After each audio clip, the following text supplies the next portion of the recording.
ये है जिन्नात पहाड़ी जहाँ जिन पाए जाते हैं और आप उन सबसे बड़े जिन हैं जो मेरी वीडियो देख रहे हैं। तो पहले लाइक करें, फिर मैं आपको दिखाता हूँ जिन। असर का टाइम होता है और मैं उमर शाह को कॉल करता हूँ कि भाई आधा चले, तो उमर शाह कहता है भाई चाय पी के आ रहा हूँ। 5-10 मिनट उमर शाह चाय पी के आ जाता है। फटाफट मैं और उमर शाह पहाड़ी तरफ चल पड़ते हैं, जिसको जिन्नात पहाड़ी कहा जाता है। जिन्नात पहाड़ी इसलिए भी कहा जाता है कि यहाँ कब्रें बहुत ज्यादा हैं, बहुत पुरानी तारीख है इसकी, कुछ 100-150 साल पुरानी तारीख है इस पूरे कब्रिस्तान उस पहाड़ी की। अलग अलग बातें पाई जाती हैं और अलग अलग बातें मशहूर भी हैं यहाँ। और जैसे जैसे उमर शाह मुझसे आगे निकल जाता है और मैं उसके पीछे भागने लग जाता हूँ, भाई रुक जा, इसके पाँव में कांटा चुभ जाता है, एक बड़ा सा कांटा, लेकिन शुक्र है इसके पाँव बच जाता है, अंदर तक जख्म वखम नहीं होता, चप्पल के सोल में ही कांटा रह जाता है। जैसे जैसे हम लोग आगे बढ़ते जाते हैं, क्योंकि रास्ते काफी छोटे हो चुके होते हैं और ये सब बारिशों की वजह से हुआ, क्योंकि रास्ते काफी बड़े थे लेकिन उसकी वजह से रास्ते खुरते गए, मतलब पिघलती गई मिट्टी और बारिश के साथ मिट्टी आगे चलती गई। और कहा जाता है कि आप जहाँ पे भी यहाँ पहाड़ी पे बैठे हैं आप आयतुल कुर्सी पढ़ ले। मैं और उमर शाह ने आयतुल कुर्सी पढ़ के फूंक के अपने आप पे आराम से बैठ गए। और इन कब्रों को देख के मुझे भी अपनी आखिरत की फिक्र हो रही थी कि तो ये भी खाली हाथ गए और मैंने भी खाली हाथ जाना है।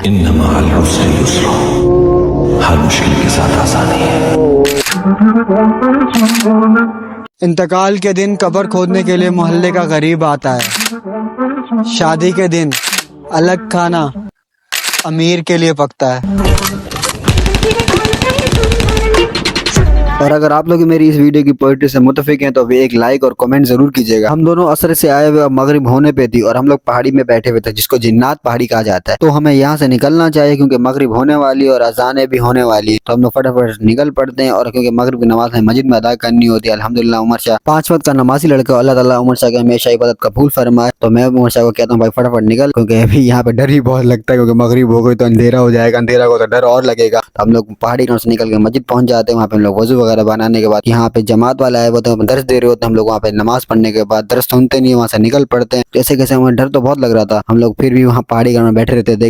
हम बचपन से वहाँ आते जाते हैं। और क्या आप लोगों के इलाके में कोई ऐसी जगह पाई जाती है तो वही बताइएगा, क्योंकि हम लोग तो हमारे यहाँ यही पाई जाती है, यहाँ पे जिन्नात भी पाए जाते हैं, लेकिन हम लोग आते जाते रहते हैं, आयतुल कुर्सी पढ़ते रहते हैं। तो अल्लाह हाफिज़, आप भी दुरूद शरीफ पढ़ लीजिएगा। जज़ाकल्लाह।